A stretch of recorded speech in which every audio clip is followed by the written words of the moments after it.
ආයුබෝවන් යාළුවනේ. උස් කඳුළු මුදුන් වල හුස්ම ගන්න බැරියයි. ඒ ගැන කතා කරන්න අද අපි මේ වීඩියෝ එකෙන් සූදානම්. ඕගොල්ලෝ තාමත් අපිව subscribe කරලා නැත්නම් දැන්ම අපිව subscribe කරන්න. ඉතින් ඕගොල්ලොත් විනෝදෙට උස් කඳු මුදුනක් තරණය කරන්න හිතාගෙන ඉන්නවනම් මෙන්න මේ දේවල් ගැන දැන ගැනීම ඉතාමත් හොඳයි. නුවණට හුරුයි. අපි දැන් බලමු ඇයි අපිට මේ උස් කඳු මුදුන් වල හුස්ම ගැනීමේ අපහසුතාවක් ඇති වෙන්නේ කියලා.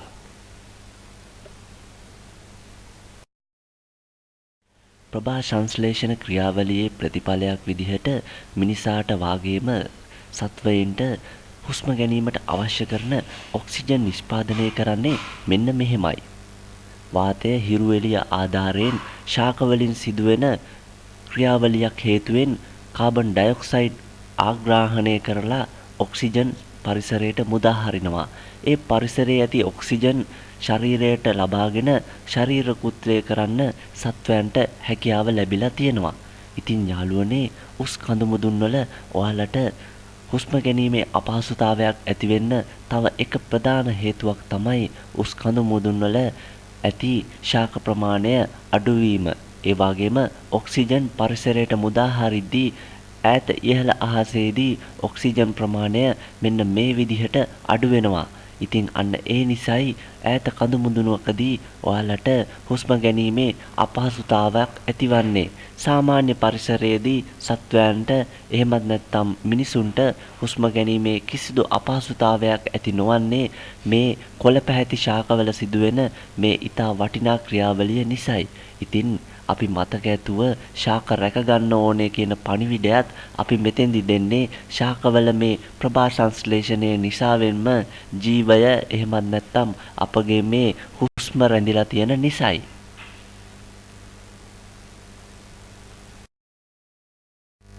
ශාකවල ඇතිවන ප්‍රභා සංශ්ලේෂණ ක්‍රියාවලිය නිසා ඔක්සිජන් පරිසරයට මුදා හරිනවා. ඒ ගැන අපි පෙරදී කතා කළා. හැබැයි ඔබ කඳු මුදුනක් තරණය කරනවා නම් ඔබ යන ඉහළ මට්ටම අනුව ඇතිවන ඔක්සිජන් අපහසුතාවය ගැන මේ ඡායාරූපයෙන් ඔබට දැක්වෙනවා. ඔබ අඩි 5000ට වඩා උස මට්ටමකට යනවා නම් ඔක්සිජන් ප්‍රතිශතය 84.2ක් යන මට්ටමට පත් වෙනවා. අඩි 8000 දී එය 76.0කට අඩු වෙනවා. අඩි 11500කට වඩා වැඩි නම් 66.0කට වඩා අඩු වෙනවා. ඉතින් මෙවැනි තත්ත්වයක් තුළ ඔබට හුස්ම ගැනීමේ අපහසුතාව වාගේම ශරීර කෘත්‍ය කර ගැනීමේ අපහසුතා මතුවෙනවා. සිරුරට ප්‍රමාණවත් ලෙස ඔක්සිජන් නොලැබෙන විට හුස්ම ගැනීමේ අපහසුතාවයක් හා අධික මහන්සියක් දැනෙනවා. ශරීරයේ ඇති හිමොග්ලොබින් නම් සංයෝගය මගින් වාතයේ ඔක්සිජන් උරාගෙන ඒවා ශරීරයේ පටකවලට ලබා දෙනවා. මෙම හිමොග්ලොබින් නැත්තේ රතු රුධිරාණු වලයි. ඉතින් මේ හිමොග්ලොබින් ක්‍රියාවලිය අපහසු වීම තුළින් ඔබට ශරීරයේ ශක්තිය අඩපණ වී යනවා. ඉතින් එවිට කන්ද තරණය කර ගැනීමේ අපහසුතාවය ඔබට ඇති වෙනවා. ඉතින් ඒ අපහසුතාවය මගහැර ගැනීමට ඔබ අනිවාර්යයෙන්ම ඔක්සිජන් රැගෙන යා යුතුයි. එසේ නොමැතිනම් ඇතිවන ප්‍රතිඵල භයානක විය හැකියි.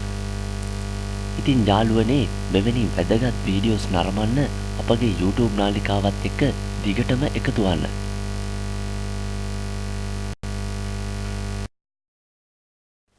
අපිව නැරඹුවාට ඔයාලට බොහොමත්ම ස්තුතියි. ඒ වගේම අපිව subscribe කරන්න.